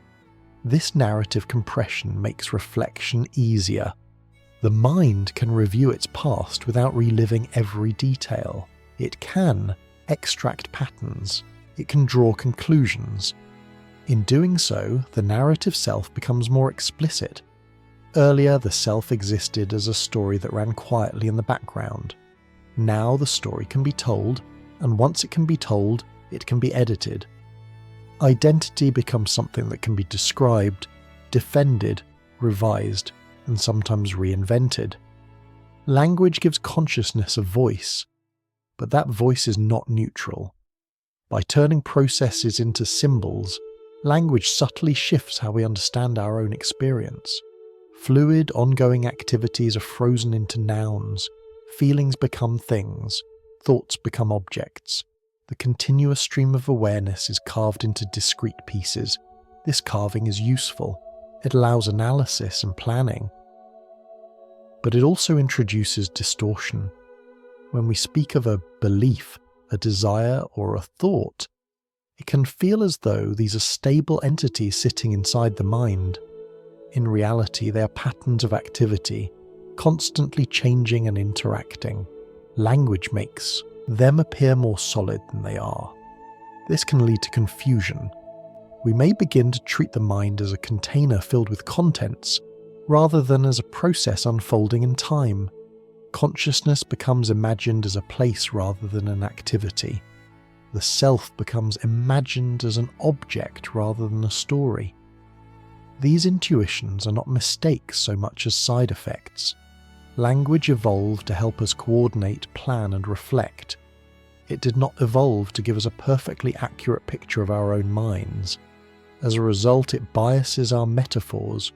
We talk about having thoughts, holding beliefs, losing memories, as if these were physical possessions. Still, the benefits outweigh the costs. With language, awareness can be shared, experiences can be compared, inner states can be aligned across individuals. Culture emerges as a collective memory, carrying knowledge beyond any single lifetime. This collective dimension further reshapes consciousness. The mind is no longer shaped only by its own experiences, but by stories, explanations, and norms inherited from others. Identity becomes social as well as personal. Language also allows awareness to turn inward more precisely. Feelings can be named, and in being named, they can be regulated. Simply labeling an emotion can change how it is experienced. Attention can be directed deliberately. Reflection becomes more structured. Yet this precision comes with a cost. Words can trap experience into rigid categories. Nuance can be lost. Non-linguistic forms of awareness, those rooted in sensation, movement, and emotion, may be undervalued or misunderstood. It is important to remember that language is not the measure of consciousness. Many minds without language likely experience rich inner lives, structured differently from ours. Their awareness flows without being segmented by words, different, not lesser. Human consciousness, shaped by language, is only one possible configuration among many. Language does not create consciousness, but it amplifies it. It extends its reach, sharpens its focus, and makes it shareable. It allows awareness to examine itself in detail, to ask questions about its own nature, and to wonder why it feels like anything at all. In doing so, language brings us closer to the deepest mystery at the heart of this story. Once experience can be named, described, and discussed, we become acutely aware that it exists. We notice the gap between objective explanations and subjective feeling. We begin to ask not just how the mind works, but why it feels the way it does. The voice that language gives consciousness is also the voice that asks the hardest questions, and in asking them, it reshapes experience yet again. Language has given consciousness a voice. It has allowed experience to be named, shared, remembered, and examined. But as with any powerful tool, it does not simply reveal reality. It also reshapes it. And sometimes in reshaping it, language quietly bends our intuitions in ways that are difficult to notice. To understand this, it helps to return to the nature of experience itself. Before language, experience flows. Sensations blend into one another. Feelings rise and fall without clear edges. Thoughts drift, overlap, and dissolve. Even with memory and metacognition, awareness remains largely continuous, more like a current than a collection of objects. Language interrupts that flow. When we put words to experience, we carve it into pieces. A feeling becomes an emotion. A moment becomes an event. A tendency becomes a trait. Language turns processes into things. This transformation is subtle, but profound. Once something has a name, It feels as though it has boundaries. It feels stable. It feels as though it exists independently of the moment in which it appears. We speak of having anxiety, holding beliefs, losing attention, as if these were items that could be possessed or misplaced. But experience does not actually work this way. Anxiety is not a thing that sits inside the mind. It is a pattern of bodily signals, memories, expectations and interpretations unfolding over time. Attention is not an object that can be lost. It is a dynamic process of selection and emphasis. Beliefs are not static contents. They are tendencies to respond in certain ways under certain conditions. Language makes these processes appear solid. This solidification can be useful. It allows us to think about our own minds, to compare experiences, to communicate inner states to others. Without it, reflection would be vague and fleeting, but it also carries a cost. When we mistake the symbol for the process, we begin to misunderstand ourselves. One common distortion is the container metaphor. We often imagine the mind as a place and experiences as things inside it. Thoughts come in, emotions fill up, memories are stored somewhere. Consciousness becomes a room with contents. This metaphor feels natural because language encourages it, but it is misleading. The mind is not a container, it is an activity. Consciousness is not a space where things appear, it is the appearing itself. When we forget this, we may start searching for consciousness in the wrong way. We look for a location, a substance, a thing that could be isolated and examined. And when we fail to find it, the mystery deepens. Another distortion arises from how language treats time. Words tend to freeze moments. They turn ongoing processes into snapshots. When we describe an experience, we often strip away its movement and context. What remains feels simpler, clearer, and more static than the original lived moment. This can make us believe that experience itself is composed of discrete units, neatly arranged in sequence. In reality, experience is continuous and overlapping. Moments bleed into one another. Boundaries are fuzzy. Language imposes clarity where none naturally exists. This imposed clarity can bias our theories of consciousness. We may begin to think that awareness must be composed of identifiable elements, assembled like parts of a machine. We may search for the piece that creates feeling, or the moment when experience switches on. But these expectations come from how language structures thought, not necessarily from how consciousness actually works. Importantly, these distortions do not mean language is an error. They mean it is a lens. Every lens highlights some features and obscures others. Language excels at abstraction, categorization, and explanation. It struggles with flow, nuance, and simultaneity. As a result, linguistic minds tend to favor certain intuitions about consciousness and neglect others. This is why non-linguistic minds deserve special attention. Animals without language do not lack consciousness simply because they cannot describe it. Their awareness may be structured differently, grounded more directly in sensation, movement, and emotion. Without words to segment experience, their inner lives may flow in ways that are difficult for us to imagine. Different does not mean lesser. It means that consciousness may take many forms, shaped by the tools available to the system. Language is one such tool, but it is not the only one. Human awareness is deeply linguistic, but that is a feature of our evolutionary path, not a universal standard.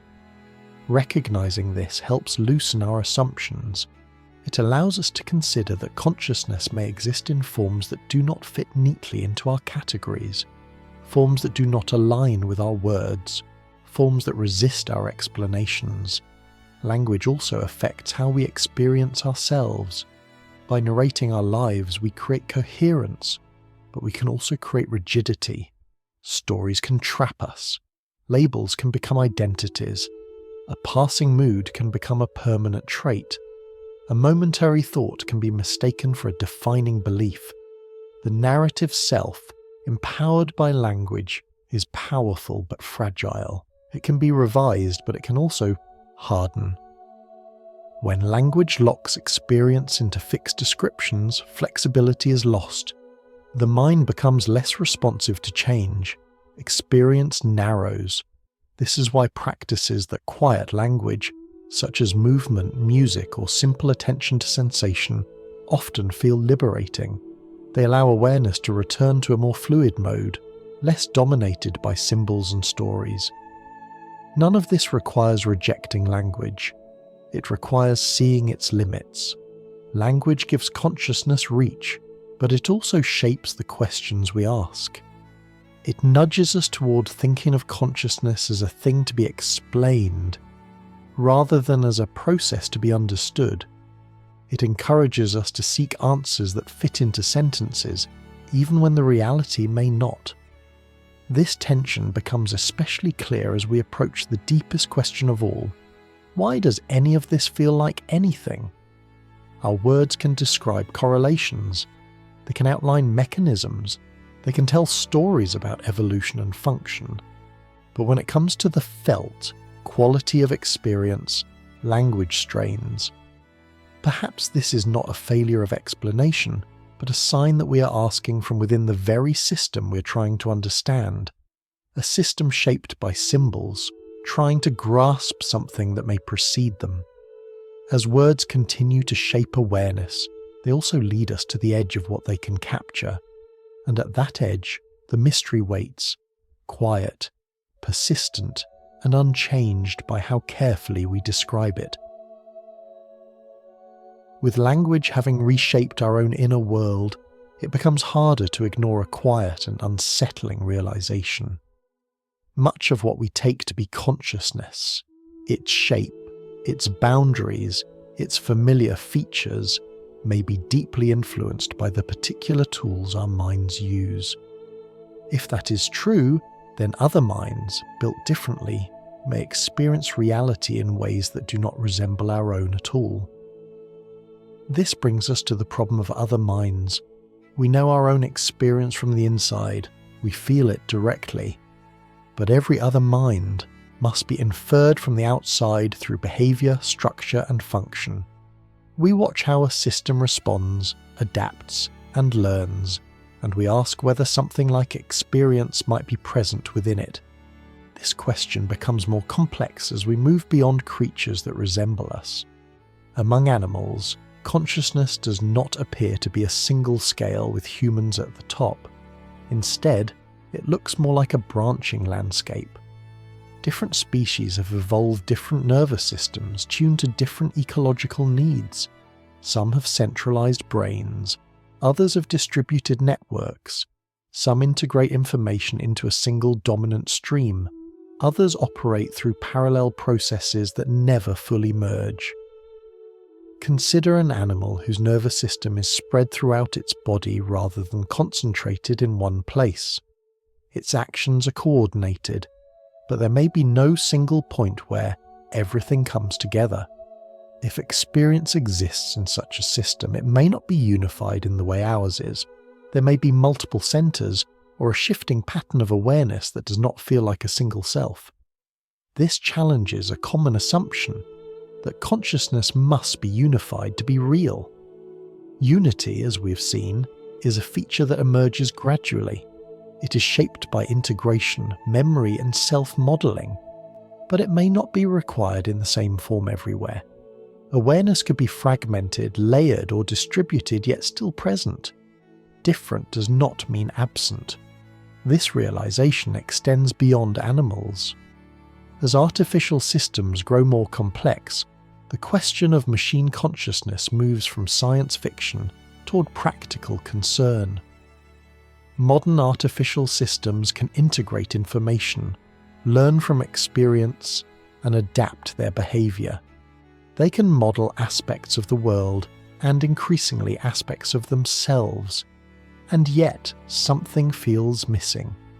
We are tempted to say that machines merely process information, while organisms experience it. But as this story has shown, experience itself may arise from information processing under the right conditions. The distinction is not as clean as it once seemed. What matters, according to many theories, is not the material itself but the organization, the way information is integrated, the way it persists over time, the way the system models itself and its relationship to the world. If that is true, then consciousness may not be tied exclusively to biological tissue. It may be substrate independent in principle, capable of arising wherever the right patterns of organization occur. This possibility is both fascinating and unsettling. Fascinating because it suggests that mind is not a rare cosmic accident limited to carbon-based life on a single planet. Unsettling because it forces us to confront the limits of our detection. If consciousness can take unfamiliar forms, how would we recognize it? This is known as the other minds problem. We have no direct access to experience outside ourselves. We rely on signs, behavior, communication, complexity, adaptability. But none of these guarantee experience. They only correlate with it in systems we already know are conscious. When we encounter a radically different system, whether an animal, a plant, or an artificial network, our intuitions falter. We are left with uncertainty. This uncertainty has ethical weight. If a system might be conscious, how should we treat it? At what point does complexity warrant caution? Where should empathy begin? These questions cannot be answered definitively because the underlying facts remain elusive. But uncertainty does not absolve us of responsibility. It demands humility. Some researchers have explored the possibility that even non-neural systems might possess rudimentary forms of awareness. Plants, for example, respond to their environment in coordinated, adaptive ways. They communicate chemically, they remember past stress, they anticipate future conditions. None of this proves experience, but it complicates our assumptions. Again, the lesson is restraint. Rather than asking whether a system is conscious in the way we are, it may be more useful to ask what kind of awareness, if any, its structure could support. What would it be like to be organized that way? What aspects of experience might be present and which might be absent? These are not questions with clean answers. They are questions that push us to rethink consciousness, not as a single phenomenon, but as a family of related processes. Different architectures may give rise to different forms of experience, each shaped by the constraints and opportunities of the system that hosts it. In this view, human consciousness is one expression among many, rich, reflective, and linguistic, but not necessarily the template by which all minds must be judged. This perspective also reshapes how we think about ourselves. If consciousness depends on organization rather than essence, then our own experience is not something magical added to matter. It is something that matter does when arranged in certain ways. That does not make it less meaningful. If anything, it makes it more remarkable. It means that experience is woven into the fabric of natural processes, that awareness is not an intrusion into the physical world, but a refinement of it. And yet, even with this broadened view, the core mystery remains untouched. We can imagine other minds, we can model other substrates, we can outline conditions under which consciousness might arise, but none of this explains why any of these processes should feel like something from the inside. The problem of other minds leads us inevitably to the hardest question of all. We can describe what systems do, we can describe how they're organized, but we still do not know why organization gives rise to feeling. That question does not disappear as our theories improve. It only becomes sharper. And so, as we look outward, toward animals, machines, and unfamiliar forms of organization, we are quietly led back inward, toward the mystery that has been waiting all along. By this point in the journey, we have traced a long and careful path. We have watched simple systems learn to sense, to integrate, to remember. We have seen bodies become centers, stories persist across time, awareness turn back on itself, and language give experience a voice. Step by step, the structure of consciousness has taken shape, and yet something crucial still has not been explained. We can describe what these systems do. We can map how information flows. We can trace how behavior changes as complexity increases. But none of this tells us why any of it feels like something from the inside. This is the question that refuses to go away. It is often called the hard problem of consciousness, not because it is unsolvable, but because it points to a gap that does not seem to close, no matter how detailed our explanations become. Functional accounts tell us how systems work. They tell us what consciousness does. But they remain silent about why those functions are accompanied by experience at all. Why is there a felt quality? Why is there something it is like to see light, to feel warmth, to remember a moment, to wonder? From the outside, a conscious system can be described entirely in terms of physical processes. Signals travel, networks activate, patterns emerge. Nothing in that description seems to demand feeling, and yet from the inside, feeling is undeniable. This mismatch is deeply unsettling. Some thinkers respond by narrowing the problem. They argue that once we fully understand the functions of consciousness, attention, memory, reportability, control, the sense of mystery will fade. Experience on this view is not an extra ingredient.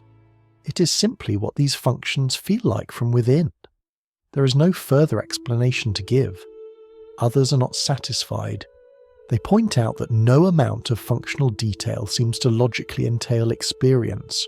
One can imagine a system that behaves exactly like a conscious being, processes information in the same way, and yet has no inner life at all. Whether such a system is truly conceivable is debated, but the intuition persists. This intuition keeps the question alive. In response, some theories take a more radical turn. Instead of trying to explain experience in terms of function alone, they suggest that experience may be a fundamental feature of reality. Not something that emerges from matter, but something that matter already has, in a rudimentary form. On this view, consciousness is not created by complexity.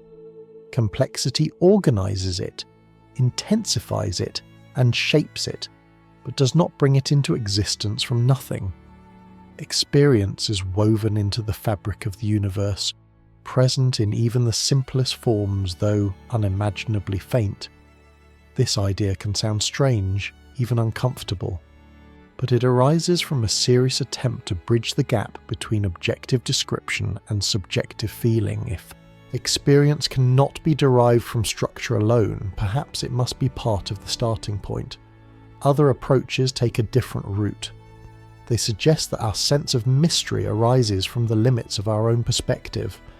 We are systems trying to understand ourselves from the inside. We're using tools shaped by evolution and language to grasp something that may not fit neatly into those tools. On this view, the hard problem may not be a problem with the world, but a problem with our concepts.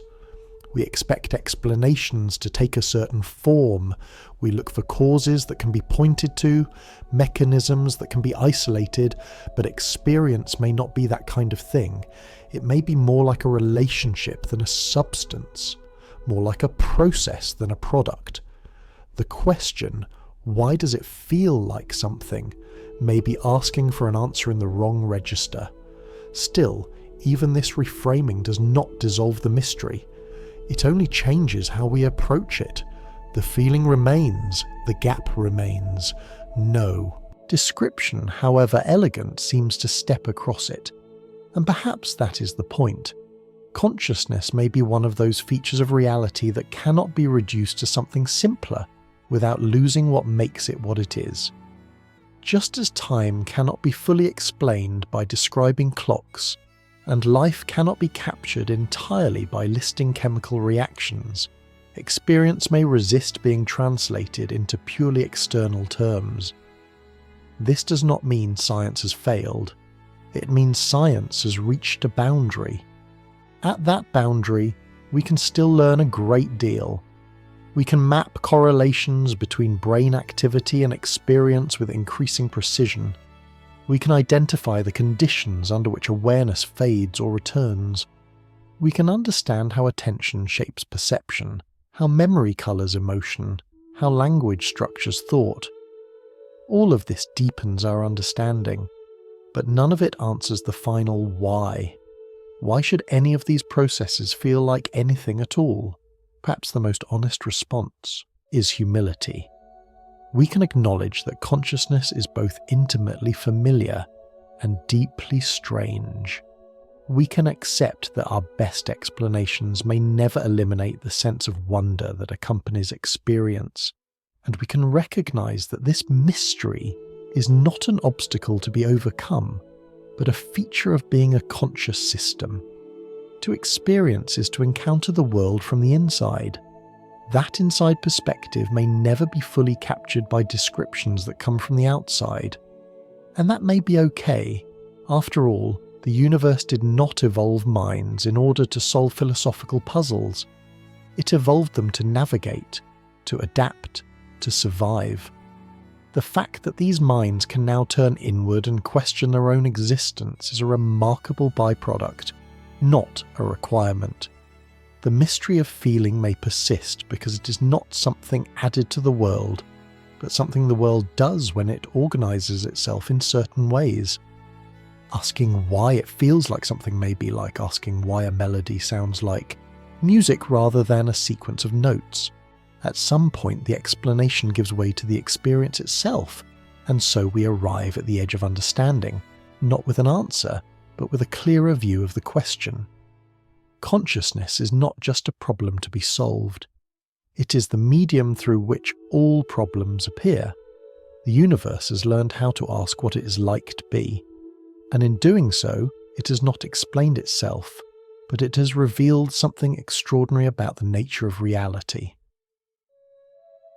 We've travelled a long distance to arrive here, not across space, but across layers of organisation.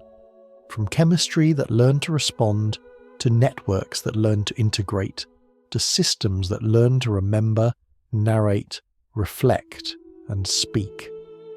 Step by step, the universe assembled structures capable of holding more of itself at once, and somewhere along that path, it began to feel like something.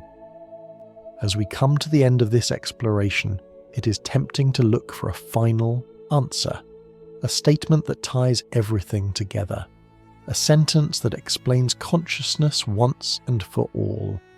But the deeper lesson of this journey may be that such a sentence does not exist. Instead, there is a perspective. When we look back at the story as a whole, consciousness no longer appears as a mysterious substance dropped into matter from nowhere. It appears as an intensification of organisation, a refinement of process, a way for complex systems to hold the world and themselves in a single unfolding moment. From this view, matter and experience are not opposites. They are two sides of the same process, described from different angles. From the outside, we see structure, motion, and interaction. From the inside, we find presence, meaning, and feeling. Neither description cancels the other. This does not solve the hard problem. It does not tell us why structure should feel like anything at all, but it does change how we relate to that mystery. Consciousness no longer seems like an anomaly. It seems like a natural question that arises when systems become complex enough to ask questions. In other words, consciousness may be what organisation feels like when it becomes deep, recursive, and self-related. This idea carries a quiet shift in perspective. Instead of asking how consciousness fits into the universe, we can ask how the universe has come to fit inside consciousness. Through countless small steps, matter learned how to model itself, how to carry time forward, how to notice its own states. Eventually it learned how to wonder. From this angle, the emergence of consciousness is not an endpoint. It is a turning point, a moment when the universe stops being only what happens and begins to include how it is happening, a moment when process becomes perspective, and that perspective is not separate from the world. It is part of the world reflecting on itself. When you experience something, light, sound, memory, thought, you are not standing outside the universe observing it. You are a pattern within it, temporarily arranged in a way that allows experience to occur. The universe is not being watched from afar. It is looking back through you. This does not make consciousness cosmic in a mystical sense. It makes it intimate, local, fragile, dependent on conditions that can change, fade, or vanish. Consciousness is not guaranteed. It flickers, it sleeps, it can be lost, and yet while it is present, it matters. Experience gives value to events. Without it, there is only happening. With it, there is meaning. Pain matters because it is felt. Joy matters because it is felt. Memory matters because it connects moments that would otherwise dissolve. From the perspective of physics alone, nothing is at stake. Particles move, energy flows, structures form and break apart. But from the perspective of experience, everything is at stake, because experience is where significance appears. This may be why the mystery of consciousness refuses to disappear. It is not just a scientific puzzle, it is the place where description meets value, where explanation meets existence as lived. No theory, however elegant, can replace the fact of experience itself, the warmth of sunlight, the quiet of a room at night, the feeling of understanding something just a little more clearly than before. These are not problems to be solved, they are realities to be encountered, and perhaps that is the final lesson. The universe did not evolve consciousness in order to explain itself. It evolved consciousness in order to navigate complexity. Explanation came later, as a byproduct of minds that could reflect and speak. The fact that those minds now turn inward and ask why they feel at all is a remarkable twist, not a requirement. Asking the question may be as far as the answer goes. So, as we return to the image with which we began, a simple system sensing a change, responding and carrying that change forward, it no longer feels quite so simple. That first sensing was the seed of everything that followed. A tiny asymmetry, a preference, a difference that mattered. From that difference grew memory. From memory grew selfhood. From selfhood grew reflection. From reflection grew language. And from language grew the question that brings us here. Why does any of this feel like anything? The honest answer may be that feeling is not something added to the universe, but something the universe does when it organizes itself in certain ways. Not a final layer placed on top of matter, but a deepening of matter's own activity. Consciousness, then, is not a conclusion. It is an opening through which the universe experiences itself from the inside, one moment at a time, briefly, locally, imperfectly, but undeniably. And so we reach the end of tonight's exploration. Whether your thoughts are still drifting, or your mind has already begun to soften towards sleep, thank you for sharing this quiet journey. The story of consciousness does not end here, because it is still being written. Each time experience unfolds, each time awareness notices itself, each time the universe looks back through living minds. Rest gently now. Let the questions linger without needing answers. Consciousness does not require resolution to exist. It only requires presence. And here, In this quiet moment, that presence is enough